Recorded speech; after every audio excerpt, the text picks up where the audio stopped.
Hey, you know how like we get every Friday night together?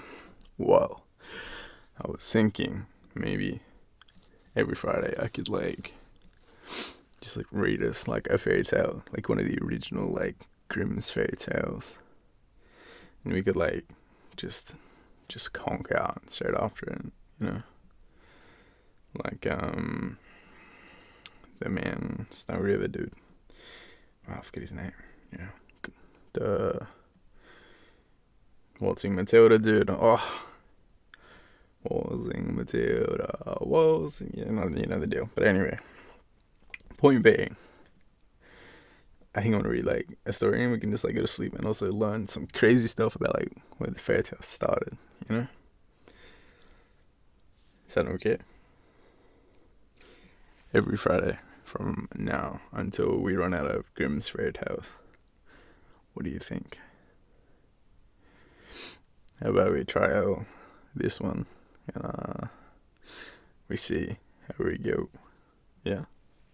All right, let's go. Where do I go? Okay. We'll start with this one. It is called The King's Son Who Feared Nothing. There was once a king's son who was no longer content to stay at his home in his father's house, and as he had no fear of anything, he thought, I will go forth into the wide world. There the time will not seem long to me, and I shall see wonders enough. So he took leave of his parents and went forth, and on from morning till night, and whichever way his path led it was the same to him. I should point out this is going to be real tough for me grammatically because these things, whew, they old. But anyway, back to it, babe. So he took leave of his parents and went forth, and on from morning till night, and whichever way his path led, it was the same to him. It had come to pass that he arrived at the house of a giant, and as he was so tired, he sat down by the door and rested. And as his eyes... Wait, no. And as he let his eyes roam here and there, he saw the giant's playthings lying in the yard. These were a couple of enormous balls and 9 pins as tall as a man. After a while, he had a fancy to the set of 9 pins, and then rolled the balls at them, and screamed and cried out when the 9 pins fell, and he had a merry time of it.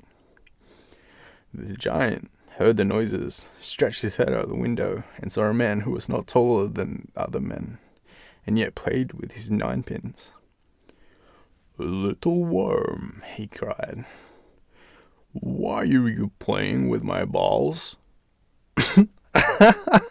What? Some dude,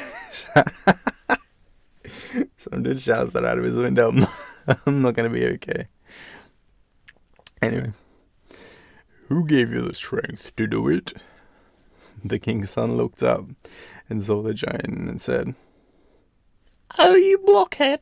You think indeed that you only have strong arms. I can do everything I want to do. The giant came down and watched the bowling with great admiration and said, Child of mine, if you are one of that kind, go and bring me an apple of the tree of life. What do you want with it? Said the king's son. I do not want the apple for myself, answered the giant, but I have a betrothed bride who wishes for it. I have travelled far about the world and cannot find the tree. I will find it, said the king's son, and I and I do not know what is to prevent me from getting the apple down. The giant said, You really believe it be so easy? The garden in which the tree stands is surrounded by an iron railing, and in the front of the railing lie wild beasts, each close to the other, and they keep watch and let no man go in. They will be sure to let me in, said the king's son. Yes, but even if you do get into the garden and see the apple hanging to the tree, it is still not yours. A ring hangs in front of it, through which anyone who wants to reach the apple and break it off must put his hand, and no one has yet had the luck to do it. That luck will be mine, said the king's son. Then he took leave of the giant and went forth over mountain and valley, and through plains and forests, until at length he came to the wondrous garden. The beasts lay round about it, but they had put their heads down and were asleep. Moreover, they did not wake when he went up to them. So he stepped over them, climbed the fence, and got safely into the garden. There, in the middle of it, stood the tree of life, and the red apples were shining upon the branches. He climbed up the trunk to the top, and as he went about to reach out for the apple, he saw a ring hanging before it. But he thrust his hand through that without any difficulty and picked the apple. The ring closed tightly on his arm, and all at once he felt a prodigious strength flowing through his veins. When he had come down again from the tree with the apple, he would not climb over the fence, but grasped the great gate, and had no need to shake it more than once before it sprang open with a loud crash. Then he went out, and the lion which had been lying on the front of the gate was awake, and sprang after him, not in rage and fierceness, but following him humbly as its master. The king's son took the giant the apple he had promised him, and said, You see, I have brought it without difficulty. The giant was glad that his desire had been so soon satisfied, hastened to his bride, and gave her the apple for which she had wished. She was a beautiful and wise maiden, and as she did not see the ring on his arm, she said, I shall never believe that you have brought the apple until I see the ring on your arm. The giant said, I have nothing to do but go home and fetch it, and thought it would be easy to take away by force from the weak man what he would not give of his own free will. He therefore demanded the ring from him, but the king's son refused it. Where the apple is, the ring must also be, said the giant. If you will not give it of your own accord, you must fight me for it. They wrestled with each other for a long time, but the giant could not harm the king's son, who was strengthened by the magical power of the ring. Then the giant thought of a ruse and said, I have got warm with fighting, and so have you. We will bathe in the river and cool ourselves before we begin again. You imagine.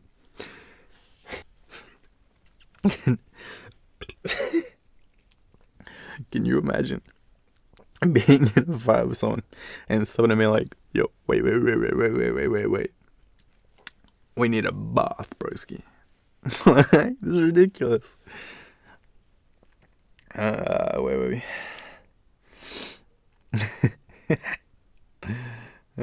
Yeah, okay. The king's son, who knew nothing of falsehood, went with him to the water, and pulled off with his clothes the ring also from his arm, and sprang into the river. The giant instantly snatched the ring, and he ran away with it. But the lion, which had observed the theft, pursued the giant, tore the ring out of his hand, and brought it back to his master. Then the giant placed himself behind an oak tree, while the king's son was busy putting on his clothes again, surprised him, and put both his eyes out. What? And now the unhappy king's son stood there and was blind and knew not how to help himself. Holy shit. Then the giant came back to him, took him by the hand as if he were someone who wanted to guide him, and led him to the top of a high rock. There he left him standing, said thought, "Just 2 steps more and he will fall down and kill himself, and I can take the ring from him." But the faithful lion had not deserted its master. It held him fast by the clothes and drew him gradually back again. When the giant came and wanted to rob the dead man, he saw that his cunning had been in vain. "Is there no way, then, of destroying a weak child of man like that?" said he angrily to himself, and seized the king's son and led him back again to the precipice by another way. But the lion, which saw his evil design, helped its master out of danger there also. When they had come close to the edge, the giant let the blind man's hand drop and was going to leave him behind alone. But the lion pushed the giant so that he was thrown down and fell, dashed to pieces on the ground. The faithful animal again drew its master back from the precipice and guided him back to the tree by which flowed a clear brook. The king's son sat down there, but the lion lay down and sprinkled the water in his face with its paws. Scarcely had a couple of... This lion's got talent. Scarcely had a couple of drops wetted the sockets of his eyes. Then he was once more able to see something, and noticed a little bird flying quite close by, which hit itself against the trunk of... What is happening in the story? So it went down to the water and bathed itself therein, and then it soared upwards and swept behind the trees, without touching them, as if it had been recovered its sight. Then the king's son recognized a sign from God, and stooped down to the water, and washed and bathed his face in it. And when he arose, he had his eyes once more, brighter and clearer than they have ever been. The king's son thanked God for his great mercy, and travelled with his lion onwards through the world. And it came to pass that he arrived before a castle which was enchanted. In the gateway stood a maiden of beautiful form and fine face, but she was quite black. She spoke to him and said, "Ah, if you could but deliver me from this evil spell which is thrown over me." "What shall I do?" said the king's son. The maiden answered, "You must pass 3 nights in the great hall of this enchanted castle, but you must let no fear enter your heart. When they are doing their worst to torment you, if you bear it, without letting a sound escape you, I shall be free. Your life they dare not take." "Then," said the king's son, "I have no fear. With God's help, I will try it." I don't even know what I'm doing in the voices anymore. So he went gaily into the castle, and when it grew dark, he seated himself in the large hall and waited. Everything was quiet, however, till midnight, when all at once a great tumult began, and out of every hole in every corner came little devils. They behaved as if they did not see him, seated themselves in the middle of the room, lighted a fire, and began to gamble.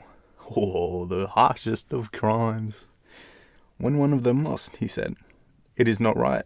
Someone is here who does not belong to us. It is his fault that I am losing." "Wait, you follow behind the stove. I am coming," said another. I think I'm just going to give up on the voices at this part. Like, you just let me know if you want the voices back. The screaming became still louder, so that no one could have heard it without terror.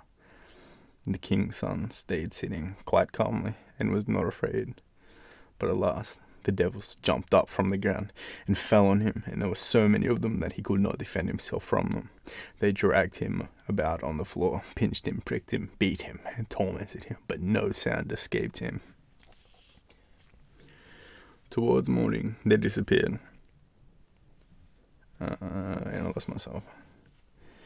It's hard to be blind and read. Towards morning, they disappeared, and he was so exhausted that he could scarcely move his limbs. But when day dawned, the black maiden came to him. She bore in her hands a little bottle.